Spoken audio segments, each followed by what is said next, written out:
Hingga kini pandemi COVID-19 telah merenggut lebih dari 18.000 nyawa rakyat Indonesia.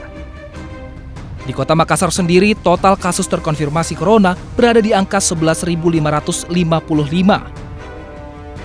Lebih dari 9.000 orang diantaranya telah sembuh. Sementara 323 pasien meninggal dunia dan sisanya masih dalam perawatan.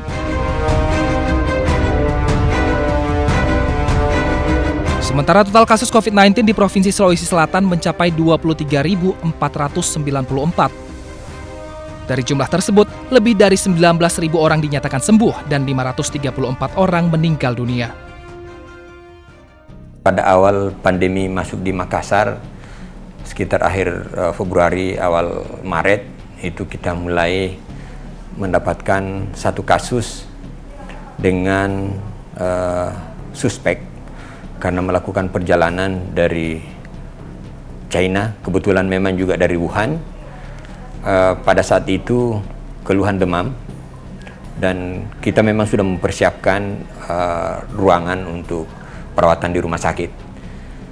Namun setelah kita melakukan screening awal, dilakukan swab, ternyata hasilnya negatif.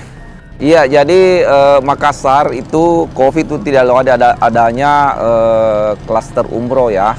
Kemudian ditambah dengan klaster yang tablik di Goa. Itu awal mulanya penyebaran COVID di Makassar. Tentu seiring dengan arahan-arahan dari pemerintah pusat terkait dengan wabah COVID, maka tentu Makassar melakukan pula langkah-langkah sebagaimana yang disarankan oleh pusat, yaitu kita melakukan kegiatan PSBB.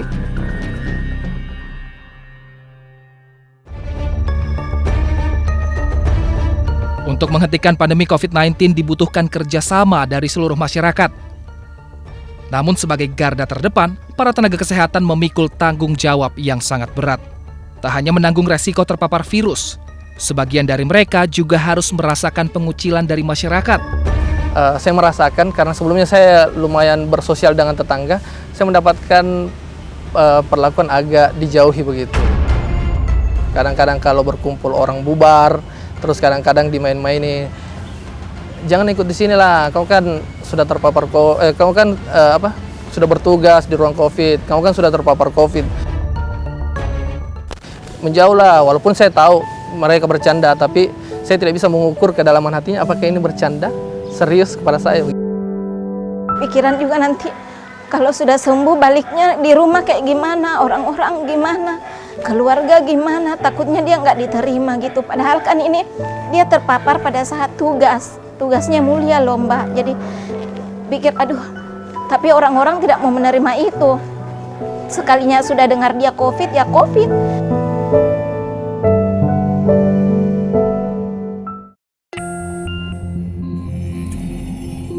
Walau sempat divonis positif terinfeksi corona dan harus menjalani isolasi, Akbar tetap mencintai pekerjaannya sebagai tenaga kesehatan. Namun ia mengaku betapa beratnya menghadapi perlakuan negatif dari masyarakat. Saya menjalani perawatan selama 24 hari dengan swab total 12 kali, yang dimana itu setiap swab, sebenarnya COVID ini yang bikin berat itu bukan penyakitnya ya, yang membuat berat ini sanksi sosialnya, yang membuat berat ini kita mentalnya, bagaimana stigma-stigma orang di luar sana setelah kita terpapar COVID, bagaimana orang menganggap kita sesuatu yang harus dijauhi, dan itu yang makin memperberat kondisi saat itu. Suami isolasi itu saya di rumah mengurung, jadi kayak kita isolasi juga begitu di rumah, nggak kemana-mana, terus jaga betul-betul jaga imun, vitamin, suplemen semua, jangan sampai kita juga yang di rumah ini tertular. Tapi terus tidak banyak interaksi dengan orang-orang karena takutnya orang-orang ini pikirnya kita juga bawa virus. Jadi betul-betul di rumah, selama suami isolasi kita juga semua isolasi di rumah.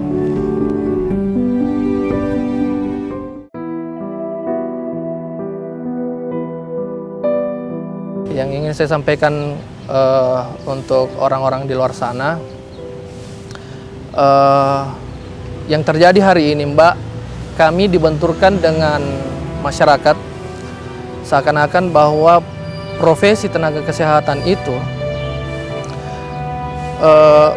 membuat-buat keadaan ini menjadi semakin parah.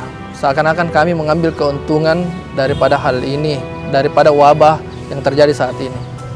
Yang ini saya sampaikan ini adalah mereka tidak tahu bahwa apa yang kami lakukan ini tulus dari hatinya teman-teman semua.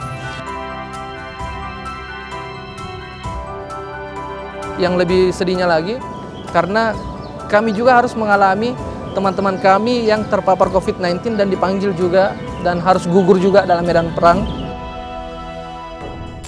Di dalam teman-teman juga ada yang sempat hampir pingsan, ada yang mual muntah, ada yang nyeri kepala. Bahkan sampai setelah menggunakan hazmat pun, sampai selesai bertugas dan kembali ke hotel, masih merasakan nyeri kepala yang lumayan lama.